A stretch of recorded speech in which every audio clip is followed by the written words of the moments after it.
한 율법사가 예수님을 시험하려고 묻습니다. 예수님, 율법 중에서 어느 계명이 제일 큽니까? 그래서 예수님께서 뭐라고 말씀하시냐면은 내 마음을 다하고 목숨을 다하고 뜻을 다하여서 주 너희 하나님을 사랑해라. 이게 크고 첫째 되는 계명이다. 라고 말씀하셔요. 그리고 다음으로는 둘째는 그와 같은 건데 내 이웃을 갖다가 네 몸처럼 사랑해라. 이렇게 말씀하셔요. 그러니까 예수님은 율법을 갖다가 첫째는 하나님 사랑이고 둘째는 이웃 사랑이라고 이렇게 말씀을 하시는 거죠. 이게 십계명을 봐도 우리가 알 수 있어요. 십계명은 하나님과 관계된 계명과 그 다음에 사랑과 관계된 그런 계명으로 되어 있죠. 근데 이 두 계명이 따로 떨어져 있는 것이 아닙니다. 이 두 계명은 같이 연관되어져 있어요. 어떻게 연결되어 있냐면 하나님을 사랑하면 이웃도 사랑하는 게 당연하도록 되어 있다라는 거예요. 그러니까 하나님 사랑과 이웃 사랑이 고리로 연결되어져 있어요. 떨어져 있는 것이 아니라는 겁니다. 그러니까 우리가 하나님을 사랑한다고 하면서 이웃을 사랑하지 않으면 그거는 하나님을 사랑하지 않는 것과 같다라는 거예요. 그러니까 이 계명은 따로 떼어서 생각할 수 있는 것이 아니라는 겁니다. 그래서 예수님께서 뭐라고 말씀하셨냐면 요한복음 14장 15절에서 너희가 나를 사랑하면 나의 계명을 지키리라. 또 요한복음 14장 21절에서 나의 계명을 지키는 자라야 나를 사랑하는 자니.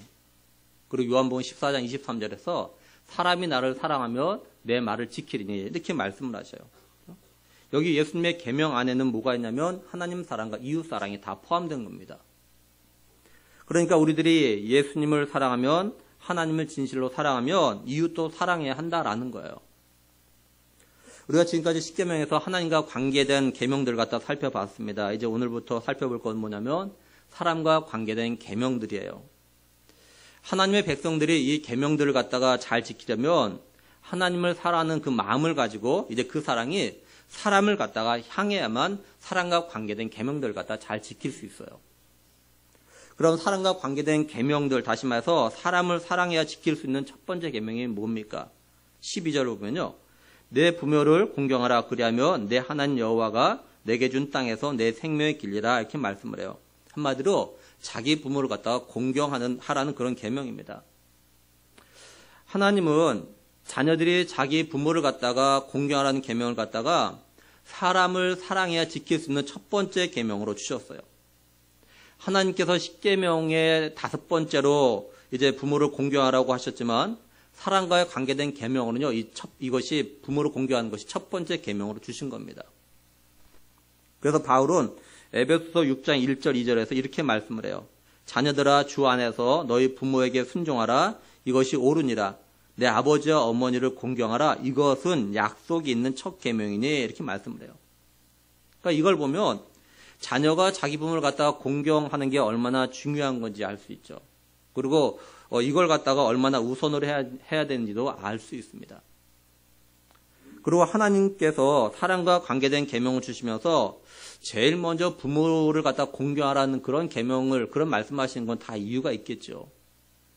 그거는 사람이요 자기 부모를 사랑함으로 공경하지 않으면 그의 어느 누구도요 사랑할 수 없기 때문에 그럴 겁니다. 이건 마치 이런 거예요. 하나님의 백성들이 하나님을 사랑해야만 다른 사람을 사랑할 수 있는 것과 같은 겁니다. 다시 말해서 하나님의 백성들이 하나님을 사랑해야 하나님과 관계된 계명들은 물론이고 사랑과 관계된 계명들도 지킬 수 있는 것과 같은 거예요. 그러니까 사람이 자기 부모를 갖다가 사랑하고 공경하라는 계명을 지켜야 그 외 다른 사람과 관계된 계명들을 갖다가 지킬 수 있다라는 그 말씀을 하고 계신 거죠. 그리고 제일 먼저 부모를 갖다가 공경하라고 하시는 이유는 부모와 자녀의 관계가 가지고 있는 특별한 의미가 있기 때문에 그런 겁니다.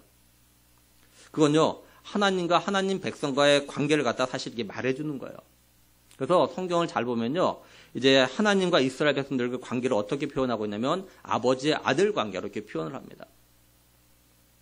그래서 우리 사람들이요, 하나님의 마음을 알려면, 부모의 마음을 알면, 하나님의 마음이 이런 거구나, 이걸 알 수 있습니다. 또 우리가 부모의 마음을 알면, 하나님 마음이 이런 거구나, 그러니까 알 수 있어요. 그러니까 하나님의 마음을 알면 부모 마음도 알고, 부모 마음 알면 하나님 마음도 어느 정도 알 수 있다는 거예요, 이게. 그리고 오늘 말씀에서 이 공경하라는 이 단어가요, 성경에서는 어떻게 쓰이냐면, 하나님의 백성이 하나님을 갖다가 경외할 때, 하나님을 섬길 때 주로 사용하는 이 단어입니다, 이게.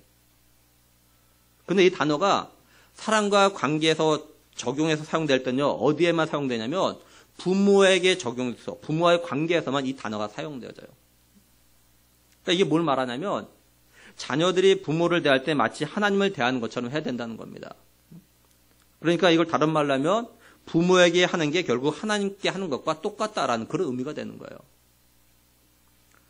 예수님께서 뭐라고 말씀하셨냐면요. 마태복음 25장 40절 보면은 임금이 대답하여 이르시되 내가 진실로 너에게 이르노니 너희가 여기 내 형제 중에 지극히 작은 자 하나에게 한 것이 곧 내게 한 것이니라 하시고 이렇게 말씀해요.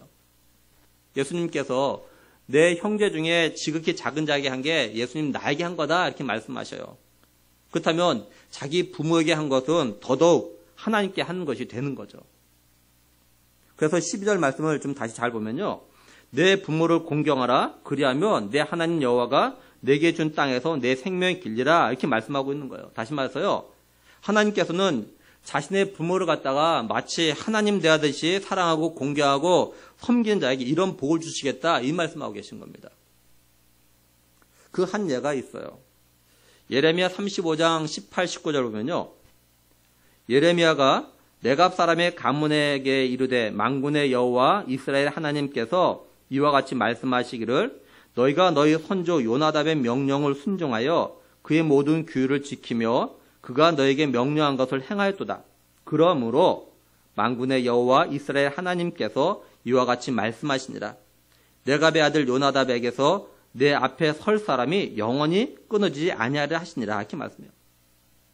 하나님께서 이 말씀을 이렇게 왜 하셨냐면 예레미야 35장에 보면요. 이제 하나님께서 예레미야를 통해서요. 네갑 사람들에게 명령을 내리십니다. 어떤 명령을 내리시냐면요.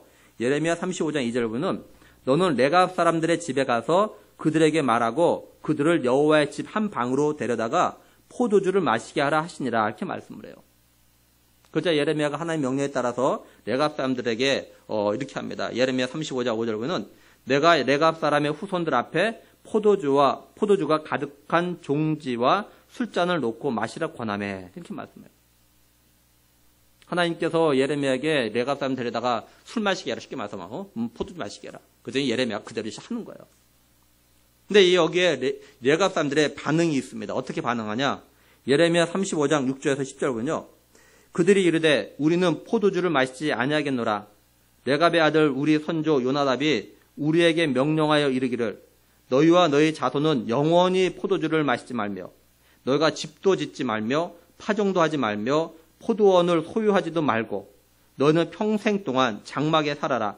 그리하면 너희가 머물러 사는 땅에서 너희 생명이 길리라 하였으므로 우리가 레갑의 아들 우리 선조 요나답이 우리에게 명령한 모든 말을 순종하여 우리와 우리 아내와 자녀가 평생 동안 포도주를 마시지 아니하며 살 집도 짓지 아니하며 포도원이나 밭이나 종자도 가지지 아니하고 장막에 살면서 우리 선조 요나답이 우리에게 명령한 대로 다 지켜 행하였노라. 이렇게 말씀을 해요. 이 레갑 사람들은요, 겐 족속이고 이방인입니다. 이 겐 족속은 누구냐면 모세의 장인 이드로가 이 겐 족속이에요. 그래서 이 겐 족속은 이스라엘 백성들이 광야 생활할 때부터 그리고 함께 했고요. 가나안에 들어와서 같이 살면서 하나님을 같이 이제 섬기는 그런 삶을 살았습니다. 이 레갑 사람의 선조 요나답이 자신의 자손에게 요구한 내용을 다시 한번 보세요. 포도주를 절대 마시지 말라. 평생 동안. 집을 짓고 정착 생활하지 말아라. 불평하지만 장막 생활을 해라. 또 힘들지만 농사 대신에 유목 생활하라. 이런 거예요. 이게 지금. 요나답이 자신의 자손들에게 이런 삶을 살라고 했던 이유가 있습니다. 당시 이스라엘 사회가 어땠냐면요. 굉장히 부패할 대로 부패했어요. 죄악이 가득했습니다. 그래서 자신의 자손들에게는 이런 거에 물들지 말고 경건한 신앙생활을 유지하도록 하기 위해서 이렇게 말을 했던 거예요. 다른 말로 뭐냐면 이 세대를 본받지 말아라. 근데 이 세대가 이방인 세대가 아니에요. 유대인들, 하나님 백성이라 이스라엘 백성들의 삶을 사는 것 보고 따라하지 말아라는 거예요. 타락하는 거, 경건한 삶 멀어지는 거 이걸 따라하지 말라는 겁니다. 쉽게 말해서 주위에 있는 사람들이 타락하는 걸 보거든 그곳을 떠나버리라는 거예요. 거기 그대로 있으면 타락한 생활을 할 수 있으니까 떠나기 쉽게, 그리고 미련 갖지 않기 위해서 장막 생활, 유목 생활을 하라는 겁니다. 땅을 사고 집을 지으면 그것 때문에 아까워서도 못 떠나니까 집 사지 말아라. 집 짓지 말아라. 그냥 장막 생활해라. 그래서 언제든 떠나라. 미련 없이 떠나라. 이런 말이에요, 지금. 이게 지키기 쉬운 걸까요? 결국 쉽지 않죠. 순수한 이스라엘 백성들은 모두 포도주를 마시고 포도에 취해가지고 흥청거립니다. 막 죄도 막 짓습니다. 집도 짓고 아주 편안하게 생활해요. 그리고 율법에서 금하지 않고 있는데 왜 자신들만 이렇게 힘들게 생활해야 되냐고 얼마든지 불평할 수 있잖아요. 그렇죠? 저 하나님의 순수한 백성 이스라엘 백성들은 술 다 마시면서 저렇게 흥청망청 놀고 죄짓고 하는데 왜 우리만 이렇게 먹고 싶은 거 먹지 못하게 하는 겁니까? 그렇게 불평할 수 있다고요. 자기 선조한테. 근데 그렇게 하지 않았어요. 그냥 순종했어요. 그래서 이런 삶을 갖다 지금까지 지켜오고 있다는 겁니다. 이런 불편한 삶을. 오늘날은 말하면 어떻게 된 겁니까? 교회 누구도 어느 직분자도 이것도 저것도 먹고 마시고 다 하고 싶은 거 다 하는데 또 성경에서 하지 말라고 금하지도 않는데 왜 하지 말라고 하냐고 얼마든지 따지고 들고 불순종할 수 있죠. 제가 솔직하게 고민이 많아요. 그게 뭐냐면 저희 아이들 비롯해서 우리 성도들이 주일을 갖다 좀 더 거룩하게 지키기 위해서 토요일 날은 일찍들 집에 들어오고 일찍 자고 주일 예배 시간 때 졸그지 않고 또 피곤하다고 눈 감지 않았으면 좋겠는데 이렇게 하라고 계속 말하면 싫어하고 또 말해도 소용이 없기 때문이죠. 또 주일 예배에 집중하기 위해서 주일날 먹을 걸 토요일에 미리 준비해 놓으라고 말하고 또 가능하면 매매하지 말라고 하면 다른 교회 목사님들도 주일날 다 사먹고 하는데 왜 저만 그렇게 하냐고 할 것 같아서 더 이상 말도 못하고. 그래서 제가 우리 전사님하고 간사님에게만 이야기해서 나하고 함께 하고 있는 동안은 주일날 매매하지 말라고 부탁해서 제가. 또 술, 담배 하지 말라고 하는 것도 싫어들 하고 다른 교회 성도들은 다 먹고 마시고 마음대로 하는데 굳이 왜 자꾸 그런 말 하냐고 오히려 거부감 가질까봐 이제 이런 말도 못 하겠더라고요. 제가 이렇게 말하면 과연 우리 교회 유치부부터 작년에 이르기까지 몇 분이나 이렇게 살려고 노력할까요? 사실 이게 쉬운 건 아니거든요. 어떤 면에서 굳이 이렇게까지 안 해도 되는 거고요. 저는 개인적으로 우리 성도들과 청년들이 좀 더 경건한 삶을 살기 위해서 좀 이 세대를 갖다 본받지 않았으면 좋겠어요. 하나님의 백성들이 포도주로 흥청거리고 죄 짓는 거 이것 보고 이 레갑이 우리 자손 너희들은 그렇게 하지 말아라. 비록 하나님 백성들이 저러고 있지만 너희 저런 거 본받지 말아라. 그렇죠? 이야기했던 것처럼 그렇죠? 우리 성도들이 청년들이 이 세대를 본받지 않았으면 정말 좋겠어요. 그렇죠? 이 세대를. 오늘 새벽에 잠깐 말씀드렸지만 지금 이 세대가 어느 방향으로 흘러가고 있는지 한국교회가 한국교회 성도들 어느 방향으로 지금 가고 있는지 좀 잘 봐야 돼요. 과연 그런 삶들이 하나님이 기뻐하신 삶인지 잘 봐야 돼요.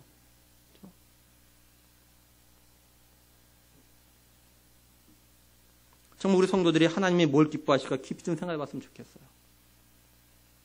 그러니까 이제 레갑 사람들이요, 굳이 자신의 선조 요나답이 이렇게 살라고 하니까 남들이 뭐라고 하든 또 불편해도 그대로 살아가고 있었던 거예요. 지금.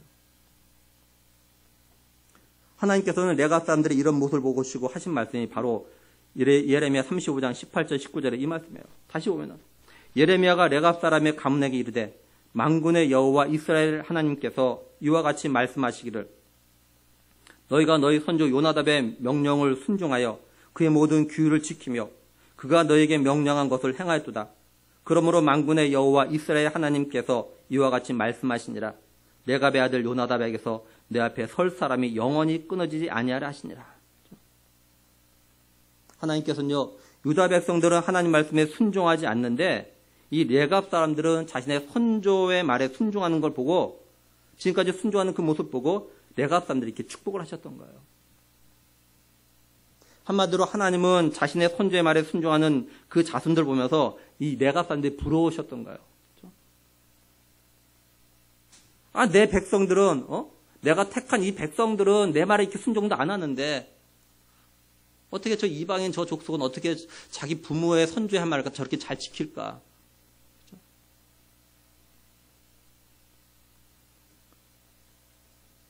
다른 말로 하면 하나님께서는요, 자신의 선조의 말에 순종하는 삶을 살아가고 있는 이 레가 사람들 보고 이렇게 기뻐하셨던 겁니다.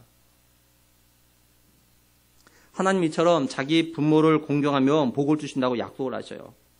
하나님께서 어떤 복을 약속하셨냐? 12절 다시 한번 보면, 잘 보면. 내 부모를 공경하라. 그리하면 내 하나님 여호와가 내게 준 땅에서 내 생명의 길리라. 이렇게 말씀해요. 하나님은요, 하나님의 백성들이 하나님 자신도 아닌 자기 부모에게 공경했는데, 그렇죠? 하나님이 주는 땅, 다시 말해서 가나안에서 내 생명이 길게 될 거라. 이렇게 말씀을 하셔요. 하나님 자신을 갖다 공경한 것도 아니에요. 자기 부모에게 공경한 거예요. 이거 어떤 면에서 당연한 거 아니에요. 그죠? 자녀가 자기 부모 공경은 당연한 건데, 하나님은요, 복 주시겠다고 약속하셔요. 그걸 갖다가. 그러면 하나님은 왜 자기 부모를 공경한 자에게 이런 복을 갖다 약속하시는 걸까요? 첫째는요, 하나님이 세우신 가정이 하나님 원하시는 모습으로 세워져 가길 원하시기 때문에 그래요. 가정의 가장인 아버지 권위가 흔들리면 안 되기 때문에 그렇습니다. 다시 말해서, 가정에서 부모의 권위가 흔들리며 또 허물어지면 그 가정이 존재할 수가 없어요.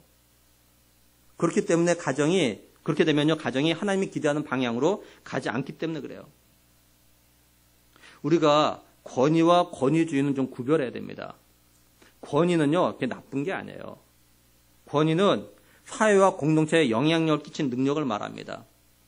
근데 권위주의는 어떤 거냐면, 권위에 도전하는 건 모독이고 죄악이라고 생각하는 사고방식이나 행동 양식을 말하는 겁니다. 또 어떤 일을 갖다가 권위에 의지해가지고 맹목적으로 일을 진행시키려는 걸 갖다가 이게 권위주의라고 이야기해요. 그래서 권위 자체는요, 좋은 겁니다.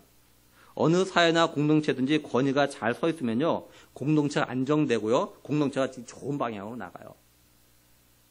근데 권위주의는 공동체가 안정되지 못해요. 그래서 잘못된 방향으로 나가기가 쉬워요. 쉽게 말해서 권위가 잘 서 있는 공동체 구성원은요, 자신이 맡은 바 일을 갖다 스스로 알아서 잘 감당합니다.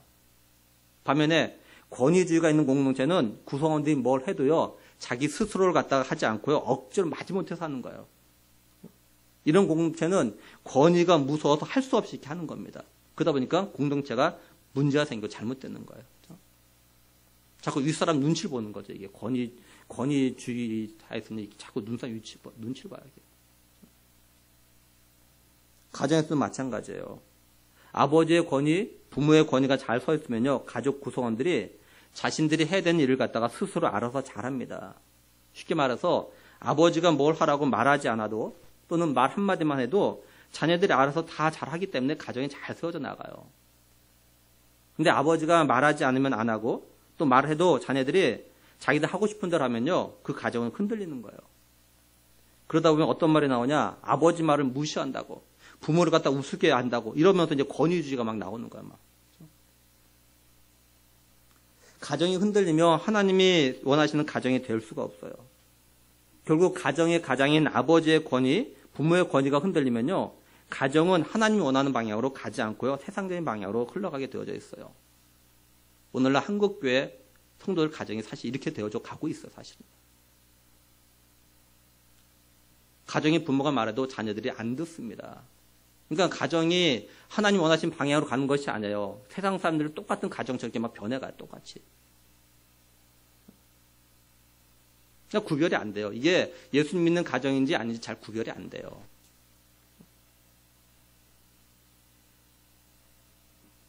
우리 성도들과 청년들이 알아야 되는 건, 하나님께서 제5계명으로 내 부모를 공경하라 하신 거죠. 이방인들에게 하신 말씀이 아닙니다.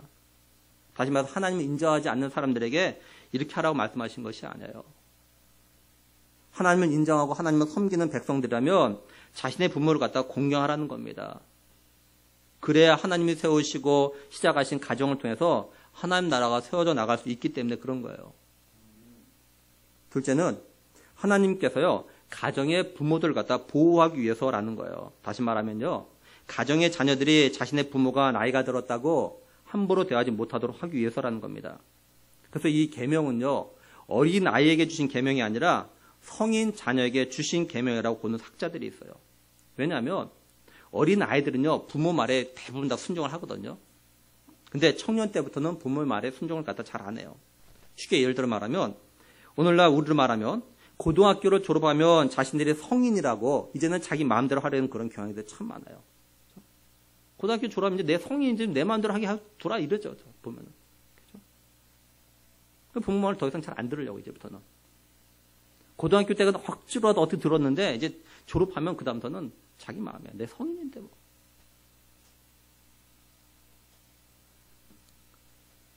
그래서 하나님께서 성인 자녀들이 자기 부모에게 함부로 하지 못하도록 이런 복을 줄 테니까 내 부모를 공경하라 이렇게 하셨다는 거예요. 쉬운 예를 들어 말하면 자녀들에게 물려줄 유산이 많은 부모는요. 자녀들의 끝까지 대접을 받는답니다. 죽을 때까지. 근데 그렇지 못한 부모는요. 자녀들에게 대접을 받지 못한대요. 다시 말해서 자녀들이 부모로부터 유산을 물려받기 위해서라도 자기 부모에게 순종한다는 거죠. 그런데 그런 유산이 없는 자녀는요. 부모에게 공경을 해도 순종을 해도 자기가 하고 싶은 것만 하고 최소한만 하는 그런 일이 생기는 거예요. 그래서 십계명 뒤에 이제 율법들이 나오는데 어떤 율법이 나오냐면요. 출애굽기 21장 15절 보면은 자기 아버지나 어머니를 치는 자는 반드시 죽일지니라 이렇게 말씀해요. 자녀가 자기 부모를 갖다 때린다는 겁니다. 또 출애굽기 21장 17절에 자기의 아버지나 어머니를 저주한 자는 반드시 죽일지니라 이렇게 말씀해요. 이 저주하다는 말이 뭐냐면 쉽게 말해서 무시하다 그런 말이에요. 자녀가 부모를 갖다 무시한다는 거예요. 자녀가 부모를 갖다 왜 무시하고 왜 때리는 겁니까? 제가 이제 몇 번 이야기했죠. 전에 있던 교회에서 목사님이 자기 아들 초등학생을 갖다가 말 안 듣는다고 지금은 그런 지 없지만 옛날에는 그 연탄 보일러 때잖아요. 연탄 보일러. 그죠? 그 지하에. 한옥집. 거기 가둬 놨어, 잠깐. 그 다음에 다시 불러드니까 이 초등학교 1학년이 그런 아빠한테 아빠 나중에 늙으면 보자고. 지금 내가 약하니까 못하지만 내가 아버지처럼 이제 청년 되면 아버지 가만 안 두게 있는 거예요. 우스갯소리지만 이런 것들 사실 있어요. 이런 자는 죽이라는 거예요. 지혜자 솔로몬은 잠언 30장 17절에 아비를 조롱하며 어미 순종하기를 싫어하는 자의 눈은 골짜기에 까마귀에 쪼이고 독수리 새끼에게 먹히라 이렇게 말씀해요. 하나님께서 이런 계명과 율법을 주신 거 보면 뭡니까? 자녀들이 하나님의 백성인 자녀들이 자기 부모를 갖다 잘 공경하지 않고 자기 부모를 갖다 함부로 대하는 일들이 많이 있다는 것 갖다 이야기해 주는 거예요. 사실입니다. 사실 오늘날도 이런 일이 벌어지고 있는 거죠. 셋째는 자녀가 부모를 갖다 공경하는 게 주님을 기쁘시게 하는 일이기 때문에 그래요. 골로새서 3장 20절 보면요. 자녀들아 모든 일에 부모에게 순종하라. 이는 주 안에서 기쁘게 하는 것이니라 이렇게 말씀을 해요. 이걸 메시지는요. 자녀 여러분, 부모가 여러분에게 하는 말을 따르십시오. 그것은 주님을 한없이 기쁘게 해드립니다. 이렇게 번역했어요. 자녀들이 자기 부모에 순종하는 게 당연한 건데 그렇게 하면 주님이 한없이 기뻐하신대요. 자녀가 자기 부모에 순종하는 거 보고 주님 왜 기뻐하시는 겁니까 도대체? 한없이 기뻐한다. 한없이 기뻐한대요. 우리들도 우리 마음을 갖다가 기쁘게 하면 어떻습니까? 뭔가 좋은 것 주고 싶은 그런 마음이 들죠. 하나님도 그러시다는 거예요. 자녀가 자기 부모에게 공경하는 건데도 하나님은요, 그걸 갖다 어떻게 받아들이냐면, 쟤들이 나를 사랑하니까 하나님을 사랑하는 마음으로 내 말에 순종해가지고 자기 부모를 공경한다. 이렇게 생각하시는 거예요. 기뻐하시는 거예요.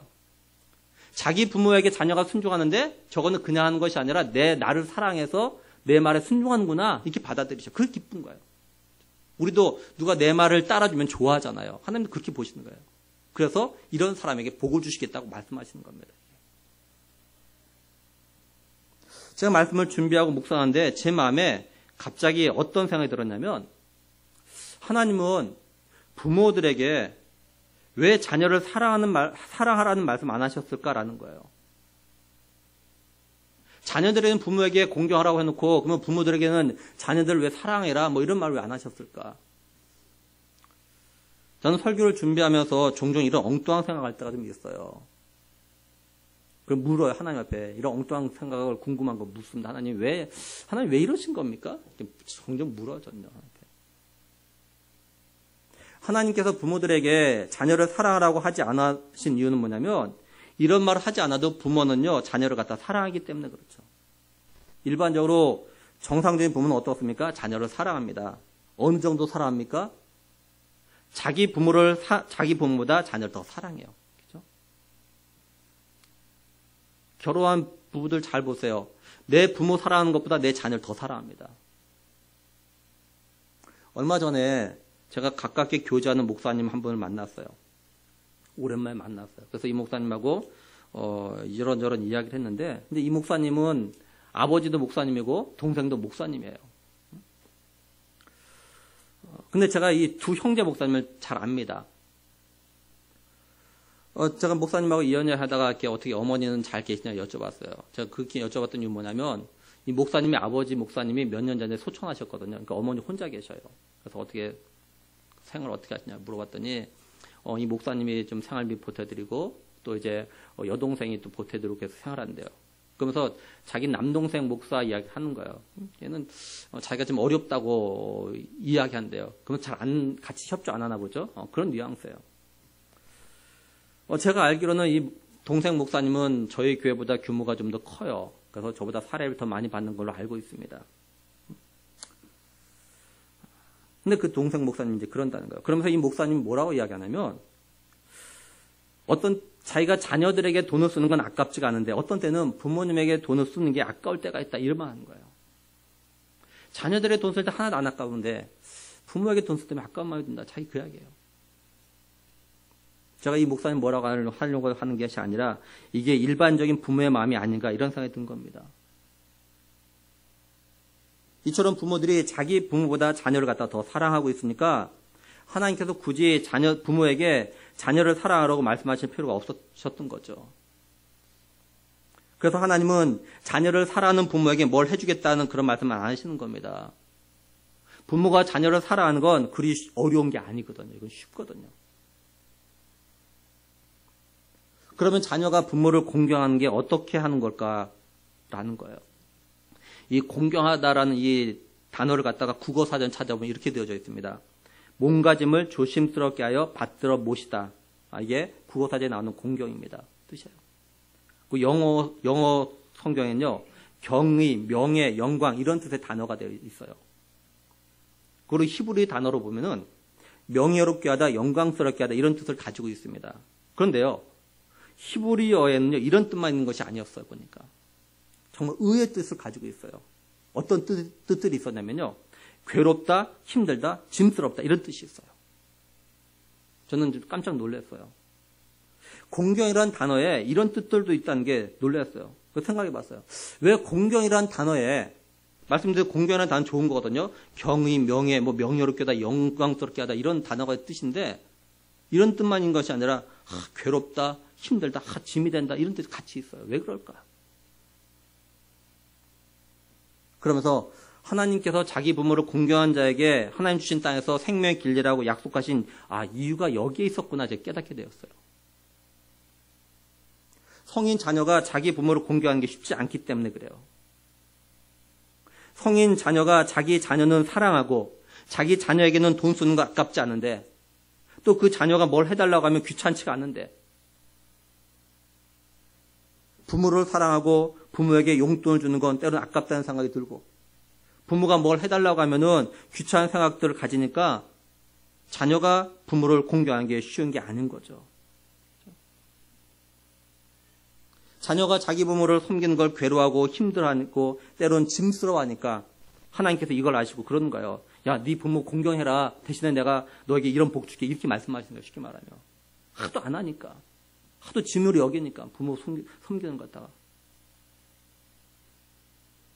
훗날 이스라엘 백성들 유대인들이요, 내 부모를 공경하라는 이 계명 하나님 말씀 갖다 지키질 않아요.